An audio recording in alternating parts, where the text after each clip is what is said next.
Accidents are not inevitable. They can be prevented. Conservation of the Air Force and its combat capability makes it essential to probe the causes of accidents, which in a matter of seconds can turn the product of thousands of man-hours into scrap metal and destroy the hopes, the skills, and the lives of its crews. Scientific investigation and analysis of accidents reveal there are two major causes: human error and materiel failure. And in the final analysis, even the materiel failures can be traced to human error. Most of these errors are not a result of willful negligence or violation, but of a man's failure to act on what he knows. Sometimes we find these errors begin with the initial requirement for a new piece of equipment, or in the process of creating the design. Although the design may be correct mechanically, it is difficult to anticipate all the possible human ramifications which may affect it. Sometimes we find these failures in the manufacturing process, installation and testing, or in the writing and interpretation of procedures for maintenance, and finally, in operational use. In the early phases, when the equipment is new, the greatest source of error is functional or structural breakdown, materiel failure. In time, as the bugs are taken out of the system, the major cause of accidents becomes human error. It does little good, however, merely to say that an accident is caused by human error unless we explore what error, under what conditions it occurred, who committed it, and why. Human failure occurs in three major areas: communications, human limitations, and supervision. Accidents result first when vital communications break down. Second, when the demands of a situation exceed man's limited physical, physiological, and psychological capacities. Third, when the integrating function of supervision fails. Man seldom works alone, and this brings into focus one of the major sources of human error: communications. Man's great progress and his fantastic development in cultural and social fields, as well as in material achievement, has depended on his ability to convey his ideas to other men. But any communication is difficult, because even a simple object like a tree has many different characteristics.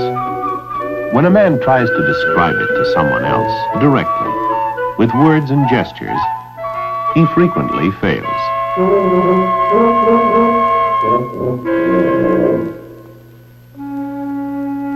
The problem is even more difficult when he tries to express abstract thoughts or physical properties such as electricity. The communication of mathematical concepts can be even more difficult. But the problem is further complicated when communication is written or indirect. To help matters along, man has developed symbols, which are a compression of words and ideas with previously agreed upon meanings. The problem is still further aggravated in the highly sensitive area of human relations, where the same words mean different things to different people. And the greater the number of stations in any communications chain, the greater the chance for error.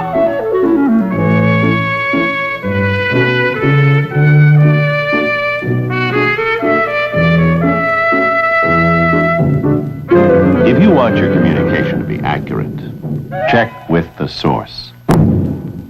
There have always been tremendous barriers to man-to-man communication. But today, another factor is becoming increasingly important: the communication between man and machine. A large part of it is carried out on a simple, direct, man-to-machine basis, through man's sense of hearing, sight, and touch. But as man ventures into new environments, his communication with machines becomes more complex. He has to derive information from many sources at once. Information about speed, location, altitude, and this information cannot be verified directly by his senses. Today, man's life more than ever before depends on this complex man-machine intercommunication. The structure of his communication is vital, and he must be aware of the soft spots where communication is likely to break down. For even simple ideas or orders may be misinterpreted due to insufficient information or too much information that overloads the system and exceeds man's limited ability to absorb it. These are simple things, and we are all somewhat aware of them, but unless we clearly understand and accept their implications, they may be the beginning of disaster. Sometimes the failure is due to a lack of sympathy between the sender and the receiver, or a lack of sympathy with the information being received. The receiver unwittingly distorts the meaning of the information because he is emotionally unwilling to accept it. We frequently hear only what we want to hear, as this nursery rhyme demonstrates so well. Old lady, shall we go a-shearing? What did you say, sir? I'm a little hard of hearing. Beautiful lady, oh beautiful lady, I said I love you dearly. Thank you, kind sir. I hear you very clearly. Since man needs information before he acts, the lack of clarity sets the stage for mechanical and human failure. Communication breaks down very fast and very often when it isn't clear, when it's garbled. This garbling can occur in many ways, technically by interference or background noise, through poor enunciation or illegible writing, by not being in the proper form or the right channel. All simple things, human errors that cause the loss of valuable men and machines.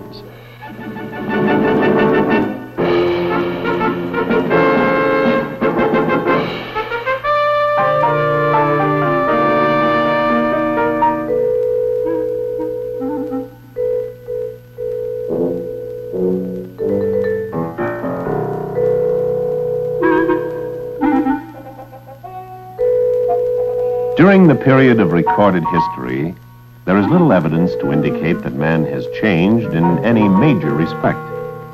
Among living creatures, he is not the strongest or the fastest, but rather a unique compromise. He possesses a central nervous system, but not much different from some reptilian antecedent. He has a circulating system with warm blood, but not much better than that of any other mammal. He has a digestive system that gives him a great foraging range, but even this is equaled by that of a rat. If we look at man as if he were a machine, we would say that he is made of three interrelated parts. First, he is a physical structure, flexible, light, strong, and functional. Second, he is a biochemical laboratory, complete with the means for converting food into fuel, with filtering systems, heat exchangers, and the ability to replace worn-out parts. Third, he is an emotional, psychological computing device of incredible complexity, with systems for controlling movement, acquiring and integrating knowledge, and channeling desire. He has systems that can plan, anticipate, and aspire.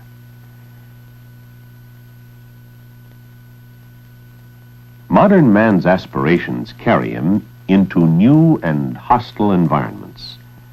Although technically better prepared, he is the same as he has always been. His mechanical, chemical, and psychological abilities are severely limited. When the demands of the situation exceed these limits, man breaks down. The result, an accident. When we look at man as a physical structure, we see that he has a remarkably strong, light frame, that he is a mechanical system of levers and balances, flexible, resilient.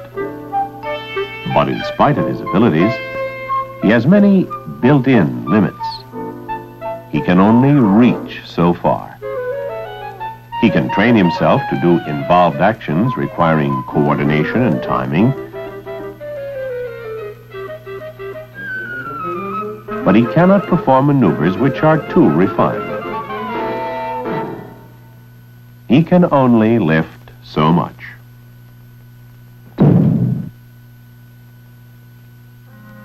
He has a precarious sense of balance. With his eyes closed, he has no sensation of acceleration under the rate of 2 degrees per second per second. When his sense of balance is contradicted by other sensory systems, such as by his vision during flight, simple things confuse him. He becomes disoriented.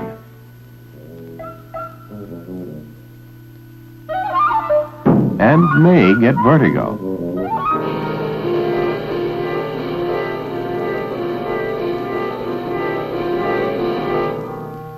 For example, as a pilot changes channels on his radio, he changes hands on the stick and unwittingly pushes it aside. When he straightens up, he is level relative to his plane, but confused. In almost any sensory area, some other animal exceeds him. Man is sensitive to sounds in a very limited range of both frequencies and intensities.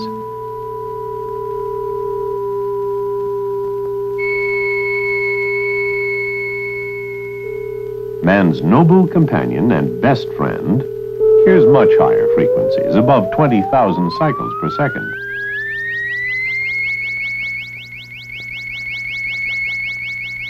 Sound and mechanical vibration will induce fatigue, reduce working efficiency, and produce irritability. If prolonged, noise over 95 decibels can cause men serious bodily damage and deafness.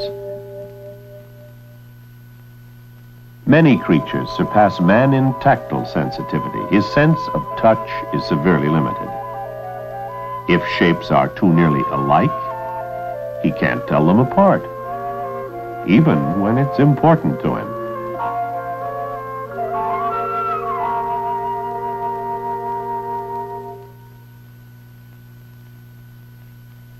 Modern man protects himself against his environment by designing easily handled mechanical equipment to correct for his limitation. But if it gets cold, his tactile sensitivities are dulled, and his hands may become totally useless. As usual, he has a way of coping with the problem. But with gloves, he can hardly rely on touch at all.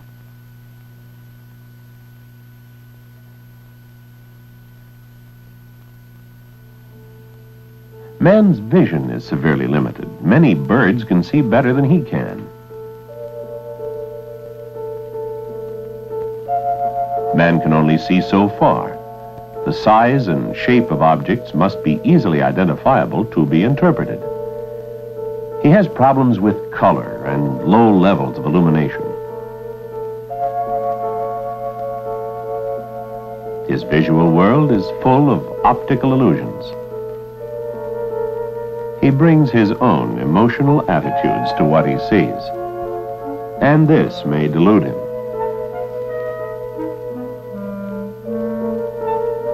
Medieval man could readily be transposed to the 20th century. Today, man copes with a highly complex environment, with physical abilities no better than he has ever had. For although man's civilization has become more complex, his physical limits have remained constant. He could cope with the high velocities in his new environment were it not for overreaching his physical limitations. Because he uses equipment in a way that exceeds his real ability, he makes errors of judgment, not only deadly for himself, but for others. Perhaps the most vital physical limit of man is the fact that he operates in time. A standard time sequence starts with the perception of information through his sensory systems. Then he interprets this information, compiles and integrates it with other information and past learning, and makes a decision. Finally, he responds with action.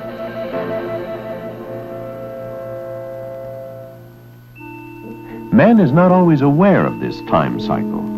For example, when a light stimulus strikes the eye, and from there is transmitted to the brain in the form of a nerve impulse, a measurable lapse of time occurs, as much as 0.3 of a second. Recognition takes still more time, perhaps a half second or more. Then the evaluation, interpretation, and the decision all take more time, about a second. After the decision, his response takes several more tenths of a second. There is also a time lag as the machine responds to the control, and another for the aircraft to deviate from its flight path. If two aircraft were on a collision course at 600 miles per hour, at 4 seconds before the point of collision,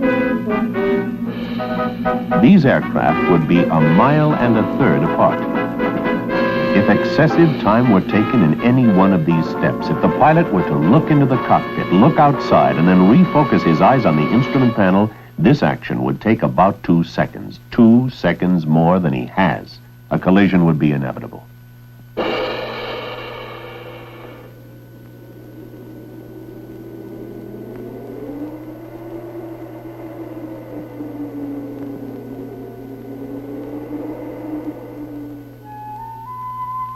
Physiological man is a ground animal, and in the early days of the American farmer, he had little reason to think about himself as a biochemical laboratory. He lived in a relatively simple civilization, and most of his needs were met by simple means.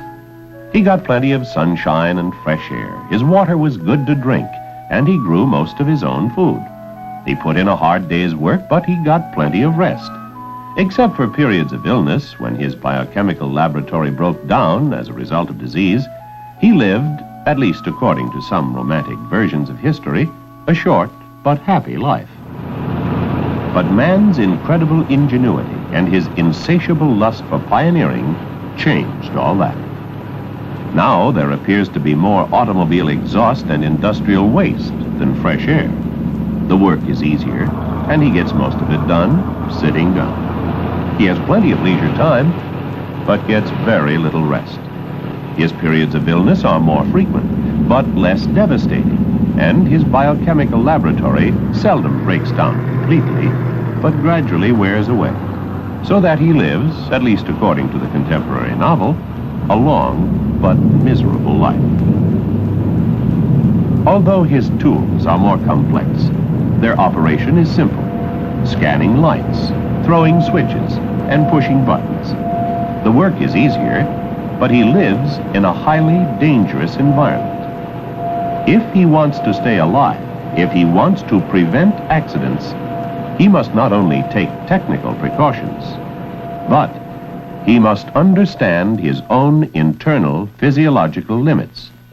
Man is highly complicated, and it would take an elaborate chemical laboratory to reproduce the biochemical actions taking place in his body. So to put it simply, when the blood is pumped through the body adequately and contains the proper chemicals, his body structures are nourished. His sensory apparatus remains acute. He can arrive at clear-cut decisions and take efficient action. If this biochemical balance is upset, dangerous inefficiency results.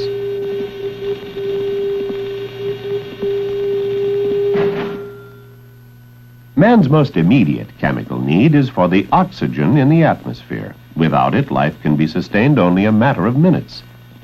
He needs oxygen for the production of energy. He takes it into his lungs, and from there, it goes into his blood, while the unwanted waste product, carbon dioxide, comes out of the blood and is discharged into the air. The bloodstream carries the oxygen to the hungry tissues. Some toxic gases, however, can prevent man from getting enough oxygen. The most common is carbon monoxide. Taken into the lungs, it prevents the oxygen from being carried by the blood, depriving the tissues of nourishment. Early stages of oxygen deficiency can induce a feeling of well-being and render man incapable of perceiving his impaired abilities. Increased amounts of this toxic gas can lead to asphyxiation, unconsciousness, and ultimately death. The modern world requires man to handle toxic materials, both industrially and in daily life, with a deadly over-familiarity. Poisoning is common in man's daily life, not only in a highly dramatic way, but also by small, insidious doses, deadly because they damage the body tissues and retard or inhibit man's reactions and judgment. These poisons can enter his body through the respiratory tract, or by the way of skin absorption into his bloodstream, or they may enter through his gastrointestinal tract, where they can cause injury to visceral organs such as liver and kidneys. They may affect the blood-forming system in his bone marrow. Man, sometimes unwittingly, sometimes deliberately, uses one of the most common systemic poisons, ethyl alcohol, the primary ingredient of alcoholic beverages. What he hopes will be a stimulant turns out to be a depressant. Ethyl alcohol acts like an anesthetic or narcotic. It can depress the nervous system, eventually causing pain, tremors, acute hallucinations, and general personality deterioration, even psychosis.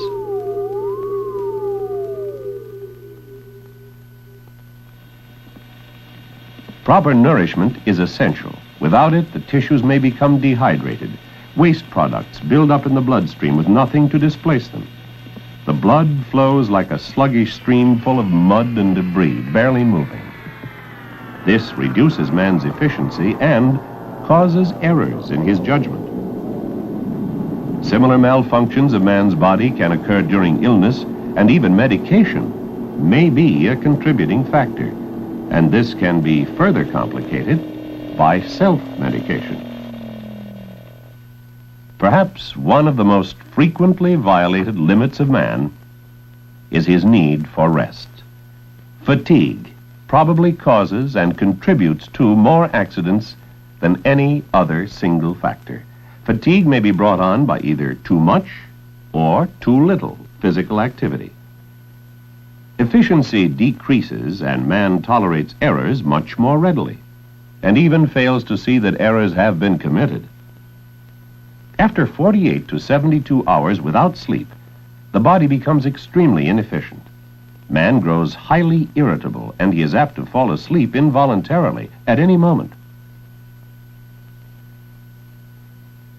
Man used to work and live among rather simple external hazards, but now he ventures into more hostile environments for which he is poorly constructed. Man's body is built to function under the pressure of the atmosphere at sea level. Lack of pressure at high altitude can cause the release of gas bubbles as the liquids in his body evaporate. In effect, they boil, and this may lead to collapse. Even his breathing 100% oxygen cannot prevent it. Too much pressure creates a crushing effect, such as experienced by an astronaut under the force of great acceleration. These G-forces cause incapacitation by slowing down or stopping the flow of blood. Although excessive heat or cold can destroy body cells, man can, with the aid of his technical skill, function over a wider range of temperature than any other animal. But no matter where he exists, he must maintain a constant body temperature of 98.6 degrees. A rise of 5 degrees results in high fever, possible delirium. A rise of only 3 more degrees, and death may result.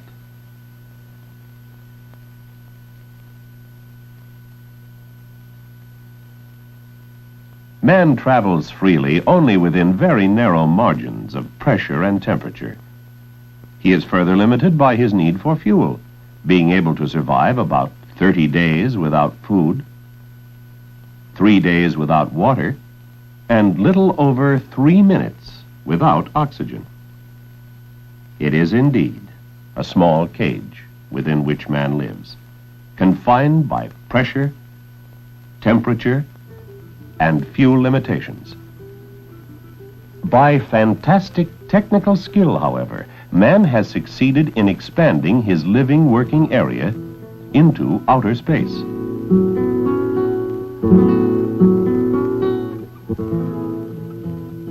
Modern psychological man is a product of many cultural factors in his heritage. But basically, he is a thinking, feeling organism with aptitudes, desires, and emotions. At first, he may appear to be all desire, but gradually a system of rewards and punishments begin to satisfy, frustrate, and channel his desire.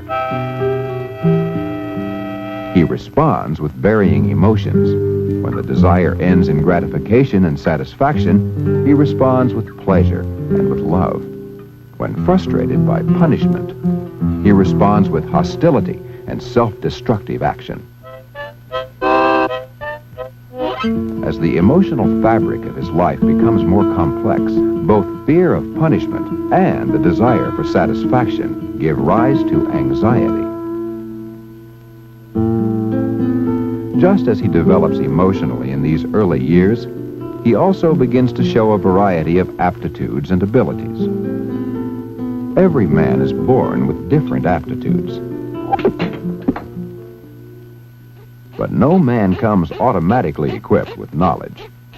Unlike a machine designed for a specific function, he must learn complicated processes.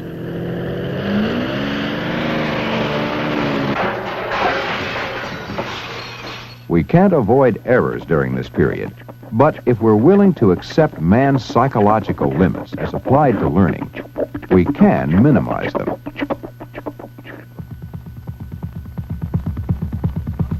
Although some people do some things better than others,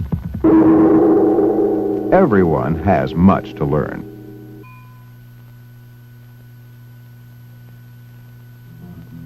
Whether it's physical or intellectual activity, a man can only learn so fast and so much. All learning follows approximately the same pattern. The curve of errors plotted against time is generally so constant it's called the learning curve.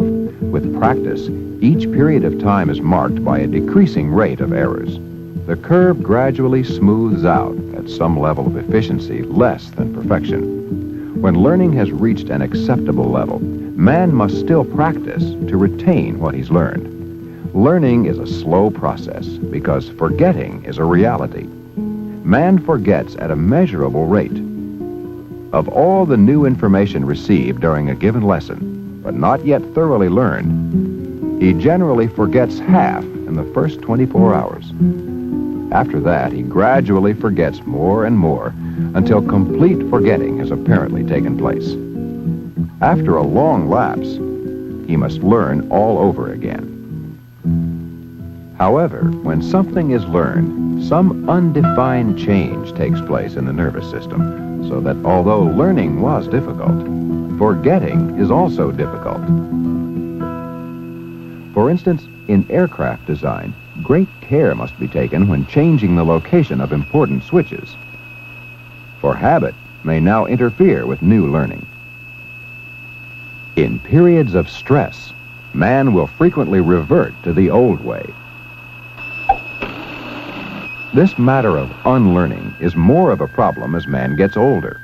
Old learning persists, and it takes a stronger stimulus to leave a new impression. But his judgment and reasoning are often better.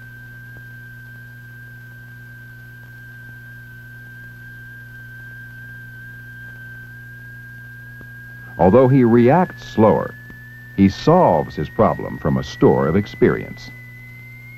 He knows that he doesn't see as well as he used to, and that after periods of extreme stress, he recuperates slowly.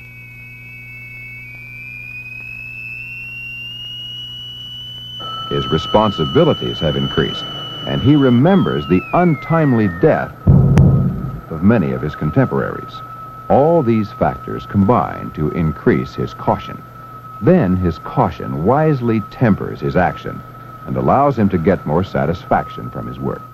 But at any age, the most carefully learned and practiced procedures can be upset by emotional variables.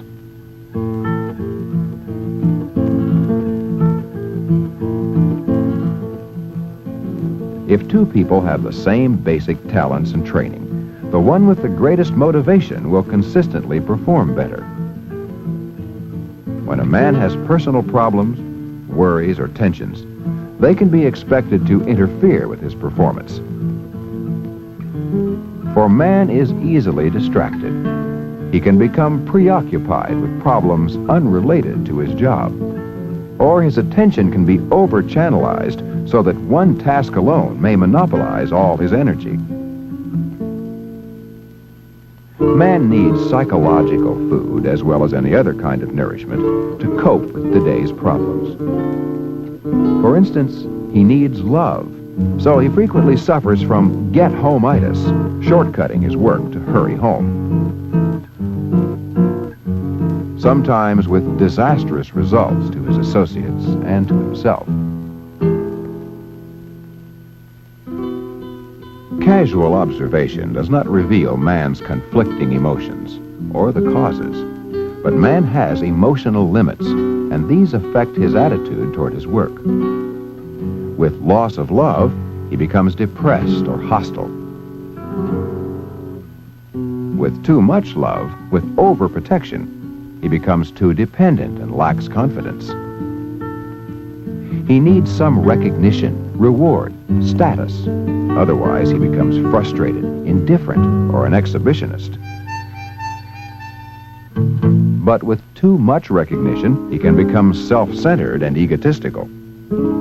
He needs restraint. With too little, he may become self-indulgent, careless. With too much restraint, he may become frustrated and uncooperative. He needs challenge or he may get bored. But if the challenges are too great, he may lose confidence and give up. He needs stimulation. With too little, he loses interest. And with too much, he gets confused, saturated. And after periods of stimulation, he needs psychological rest and relaxation. The normal, well-balanced man is a composite of these emotions in varying degrees. But isolate him from all interests and stimuli, as occur in some situations today, and even the well-balanced man will create fantasies. He needs knowledge. Without it, he may develop anxiety and fear of the unknown. But with too much knowledge, he may get over-involved and lose perspective, put too much importance on details. It's most important that he have an accurate picture of himself, a self-concept that's real. When this picture of himself is distorted, when he thinks of himself as more or less than he is in psychological trouble. Sometimes this image of himself is so far from reality that we must say the man is mentally ill. These more extreme cases may result in either excesses of complete withdrawal or in attempts to bolster his image by overconfidence, or by fits of great hostility and rage, or even by self-destructive acts and suicide. Fortunately, these abnormal deficiencies are rare. Most emotional disturbances lead only to inefficiency. But when psychological limits are violated over a long period of time, they can contribute as inevitably as any other violation, physical or psychological, to catastrophe.